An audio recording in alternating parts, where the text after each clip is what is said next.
Artis Natalie Holzer mengaku langsung menemui kekasihnya Faris pasca bercerai dari Sule. Pertemuan dengan Faris itu diungkap langsung oleh Natalie Holzer setelah cerai dari Sule.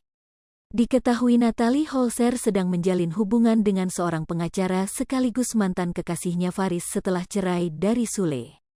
Aku berkomunikasi sama dia itu karena dia kan kerjaan dia sekarang jadi lawyer, jadi waktu itu pasca perceraian sempet konsul ke kantornya dia, kata Natalie Holzer seperti dikutip pada laman YouTube Trans TV Official Kamis, tanggal 3 November tahun 2022.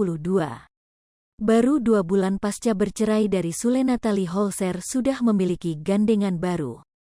Pacar barunya yang bernama Faris itu ternyata juga pernah menjalin hubungan dengan Natalie. Keduanya pernah menjalin hubungan pada saat duduk di bangku sekolah.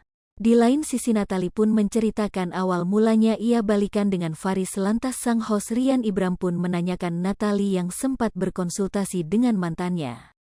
Jadi konsul sama mantan, tapi dia gak ikut campur ya masalah perceraian kemarin, tanya Rian Ibram.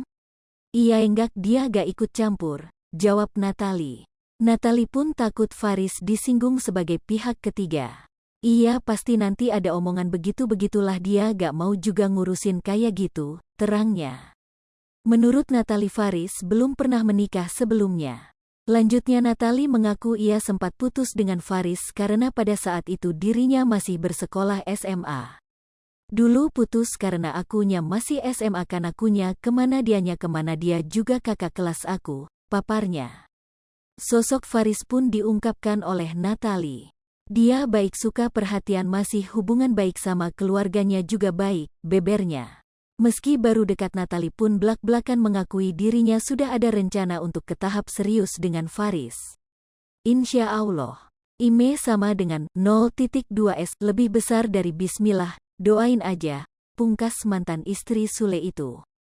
Natalie dekat dengan Faris, Sule pun juga digosipkan dekat dengan Memes Prameswari. Bahkan beberapa waktu lalu foto bak prewedding Sule dan Memes beredar di media sosial.